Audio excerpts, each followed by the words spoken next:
ജ്ഞാനം 11 അധ്യായം 1 മുതൽ 26 വരെയുള്ള വാക്യങ്ങൾ. വിശുദ്ധനായ ഒരു പ്രവാചകൻ വഴി ജ്ഞാനം അവരുടെ പ്രവൃത്തികളെ ഐശ്വര്യപൂർണമാക്കി. അവർ നിർജ്ജനമായ മരുഭൂമിയിലൂടെ സഞ്ചരിക്കുകയും ആരും കടന്നു ചെന്നിട്ടില്ലാത്ത സ്ഥലങ്ങളിൽ കൂടാരം അടിക്കുകയും ചെയ്തു. അവർ ശത്രുക്കളെ ചെറുക്കുകയും തോൽപ്പിച്ചോടുകയും ചെയ്തു. ദാഹിച്ചപ്പോൾ ജനം അങ്ങയോട് വിളിച്ചപേക്ഷിച്ചു. അങ്ങ് അവർക്ക് കടും പാറയിൽ നിന്ന് ജലം നൽകി ദാഹശമനം വരുത്തി. ശത്രുക്കളെ ശിക്ഷിക്കാൻ ഉപയോഗിച്ച വസ്തുക്കൾ തന്നെ അങ്ങയുടെ ജനത്തിന് ക്ലേശത്തിൽ ഉപകാരപ്രദമായി. ശിശുഹത്യയ്ക്ക് കൽപ്പന പുറപ്പെടുവിച്ചതിനുള്ള പ്രതിക്രിയയായി രക്തരൂഷിതമായി കലങ്ങി മറഞ്ഞിരുന്ന നദിക്ക് പകരം അവിടുന്ന് അവർക്ക് അപ്രത്യക്ഷമായ രീതിയിൽ സമൃദ്ധമായി ജലം നൽകി. അവരുടെ ശത്രുക്കളെ അവിടുന്ന് എങ്ങനെ ശിക്ഷിക്കുന്നു എന്ന് അവരുടെ കഠിന ദാഹം വഴി അവിടുന്ന് അവർക്ക് കാണിച്ചു കൊടുത്തു. കാരുണ്യപൂർവമായ ശിക്ഷണമായിരുന്നെങ്കിലും തങ്ങൾ പരീക്ഷിക്കപ്പെട്ടപ്പോൾ ദൈവഭക്തിയില്ലാത്തവരെ ക്രോധത്തിൽ ശിക്ഷിക്കുന്നത് എത്ര കഠിനമായിട്ടാണെന്ന് അവർ അറിഞ്ഞു. പിതാവ് തെറ്റുതിരുത്താൻ ശിക്ഷിക്കുന്നത് പോലെ അങ്ങ് അവരെ ശോധന ചെയ്തു. വിട്ടുവീഴ്ചയില്ലാത്ത രാജാവ് കുറ്റവാളികളെ ശിക്ഷിക്കുന്നത് പോലെ അങ്ങ് അധർമ്മികളെ ശിക്ഷിച്ചു. അടുത്തോ അകലെയോ ആകട്ടെ, അവർ ഒന്നുപോലെ വേദന അനുഭവിച്ചു. രണ്ടു വിധത്തിൽ ദുഃഖം അവരെ കീഴ്പ്പെടുത്തി. പൂർവകാല സംഭവങ്ങളോർത്ത് അവർ ഞെരുങ്ങി. തങ്ങൾക്ക് ലഭിച്ച ശിക്ഷയിലൂടെ നീതിമാന്മാർക്ക് നന്മ ലഭിച്ചെന്ന് കേട്ടപ്പോൾ അവർ അത് കർത്താവിന്റെ പ്രവൃത്തിയാണെന്നറിഞ്ഞു. പണ്ടേ തങ്ങൾ നിരാലംബനായി പുറന്തള്ളുകയും പുച്ഛിച്ചു തള്ളുകയും ചെയ്തതിനെക്കുറിച്ച് സംഭവ പരിണാമം കണ്ട് അവർ വിസ്മയിച്ചു. നീതിമാന്മാരുടെയും തങ്ങളുടെയും ദാഹം വ്യത്യാസമാണെന്ന് അവർ കണ്ടു. സർപ്പങ്ങളുടെയും വിലകെട്ട ജന്തുക്കളെയും ആരാധിക്കത്തക്ക വിധം വഴുതിച്ച അവരുടെ മൂഢവും ഹീനവുമായ വിചാരങ്ങൾക്ക് പ്രതിക്രിയയായി അങ്ങ് അവരുടെ മേൽ അനേകം തിര്യാക്കുകളെ അയച്ച് അവരെ ശിക്ഷിച്ചു. പാപം ചെയ്യാൻ ഉപയോഗിച്ച വസ്തുക്കൾ കൊണ്ടുതന്നെ ശിക്ഷിക്കപ്പെടുമെന്ന് അവർ ഗ്രഹിക്കാനാണ് ഇങ്ങനെ ചെയ്തത്. രൂപരഹിതമായ പദാർത്ഥത്തിൽ നിന്ന് ലോകം സൃഷ്ടിച്ച അങ്ങയുടെ സർവശക്തമായ കരുത്തിന് കരടികളുടെ കൂട്ടത്തെയോ ധീരസിംഹങ്ങളെയോ അവരുടെ മേൽ അയക്കാൻ പ്രയാസമുണ്ടാവില്ല. അല്ലെങ്കിൽ അജ്ഞാതമായ ക്രൂര ജന്തുക്കളെ പുതുതായി സൃഷ്ടിക്കാമായിരുന്നു. അല്ലെങ്കിൽ അഗ്നിമയമായ ശ്വാസം ഊഴുന്നതോ കനത്ത ധൂപപടലമോ തുപ്പുന്നതോ കണ്ണിൽ നിന്ന് തീപ്പൊരി പാറുന്നതോ ആയവയെ അയക്കാമായിരുന്നു. അവ ആക്രമിക്കേണ്ട, അവയുടെ ദർശനം മതി മനുഷ്യരെ ഭയപ്പെടുത്തി നിശേഷം നശിപ്പിക്കാൻ. ശിക്ഷാവിധി പിന്തുടരുന്ന അവരെ അങ്ങയുടെ ഒറ്റ ശ്വാസത്തിൽ നിഗ്രഹിക്കാമായിരുന്നു. അങ്ങയുടെ ശക്തിയുടെ ശ്വാസത്താൽ ചിതറിക്കാമായിരുന്നു. എന്നാൽ അങ്ങ് സർവവും എണ്ണിത്തൂക്കി അളന്ന് ക്രമപ്പെടുത്തിയിരിക്കുന്നു. മഹത്തായ ശക്തി അവിടുത്തേക്ക് അധീനമാണ്. അങ്ങയുടെ ഭുജബലത്തെ ചെറുക്കാൻ ആർക്ക് കഴിയും? ലോകം അങ്ങയുടെ മുമ്പിൽ ത്രാസിലെ തരി പോലെ പ്രഭാതത്തിൽ ഉതിർന്നു വീഴുന്ന ഹിമകണം പോലെയുമാണ്. എന്നാൽ അങ്ങ് എല്ലാവരോടും കരുണ കാണിക്കുന്നു. അവിടത്തേക്ക് എന്തും സാധ്യമാണല്ലോ. മനുഷ്യൻ പശ്ചാത്താപിക്കേണ്ടതിന് അവിടുന്ന് അവരുടെ പാപങ്ങളെ അവഗണിക്കുന്നു. എല്ലാറ്റിനെയും അങ്ങ് സ്നേഹിക്കുന്നു. അങ്ങ് സൃഷ്ടിച്ച ഒന്നിനെയും അങ്ങ് ദ്വേഷിക്കുന്നില്ല. ദ്വേഷിച്ചെങ്കിൽ സൃഷ്ടിക്കാമായിരുന്നില്ല. അങ്ങ് ഇച്ഛിക്കുന്നില്ലെങ്കിൽ എന്തെങ്കിലും നിലനിൽക്കുമോ? അങ്ങ് അസ്തിത്വം നൽകിയില്ലെങ്കിൽ എന്തെങ്കിലും പുലരുമോ? ജീവനുള്ളവയെ സ്നേഹിക്കുന്ന കർത്താവെ, സർവവും അങ്ങയുടേതാണ്. അങ്ങ് അവയോട് ദയ കാണിക്കുന്നു. ജ്ഞാനം 12 അധ്യായം 1 മുതൽ 27 വരെയുള്ള വാക്യങ്ങൾ.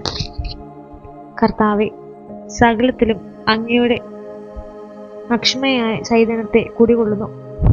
പാപികൾ പാപവിമുക്തരാകാനും അങ്ങയിൽ പ്രത്യാശ അർപ്പിക്കാൻ വേണ്ടി അങ്ങ് അധർമ്മികളെ പടിപ്പടിയായി തിരുത്തുന്നു. അവർ പാപം ചെയ്യുന്ന സംഗതികൾ ഏവയെന്ന് ഓർമ്മിപ്പിക്കുകയും മുന്നറിയിപ്പ് നൽകുകയും ചെയ്യുന്നു. മന്ത്രവാദം, അവിശുദ്ധമായ അനുഷ്ഠാനങ്ങൾ, നിഷ്ഠുരമായ ശിശുഹത്യ, മനുഷ്യക്കുരുതി നടത്തി രക്തമാംസങ്ങൾ ഭുജിക്കൽ എന്നീ മ്ലേച്ഛ ആചാരങ്ങൾ നിമിത്തം അങ്ങയുടെ വിശുദ്ധദേശത്തെ ആദിവാസികളെ അങ്ങ് വെറുത്തു. നിസ്സഹായരായ കുഞ്ഞുങ്ങളെ, വിധിച്ച മാതാപിതാക്കളെ ഞങ്ങളുടെ പൂർവികരാൽ നശിപ്പിക്കാൻ അങ്ങ് മനസ്സായി. അങ്ങേക്ക് ഏറ്റവും പ്രീതിജനകമായ രാജ്യം ദൈവദാസരായ ഞങ്ങൾ കുടിയേറി സ്വന്തമാക്കാനായിരുന്നത്. മർത്യരായ അവരോട് പോലും അങ്ങ് ദയ കാണിച്ചു. അവരെ ക്രമേണ നശിപ്പിക്കാൻ അങ്ങയുടെ സൈന്യത്തിന്റെ മുന്നോടി എന്ന പോലെ അങ്ങ് കടന്നലുകളെ അയച്ചു. അധർമ്മികളായ അവരെ യുദ്ധത്തിൽ നീതിമാന്മാരുടെ കരങ്ങളിൽ ഏൽപ്പിക്കാനോ ഹിംസ്രജന്തുക്കളുടെ ഒറ്റ കുതിപ്പ് കൊണ്ടോ അങ്ങയുടെ ദൃഢമായ ഒരു വാക്കുകൊണ്ടോ നശിപ്പിക്കാനോ കഴിയാഞ്ഞിട്ടല്ല ഇങ്ങനെ ചെയ്തത്.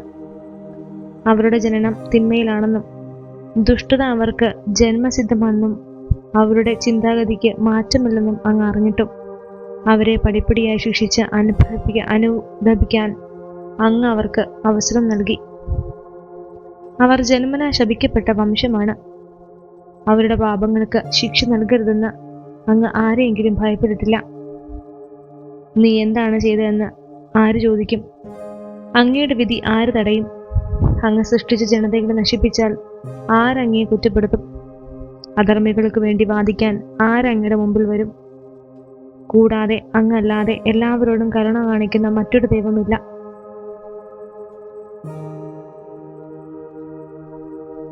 അങ്ങയുടെ വിധി നീതിപൂർവമാണെന്ന് ആരുടെ മുമ്പിലും തെളിയിക്കേണ്ടതുമില്ല. അങ്ങ് ശിക്ഷിച്ചാൽ ചോദ്യം ചെയ്യാൻ രാജാവിനോ ചക്രവർത്തിക്കോ സാധ്യമല്ല. അങ്ങ് നീതിമാനും നീതിയോടെ എല്ലാറ്റിനെയും ഭരിക്കുന്നവനുമാണ്.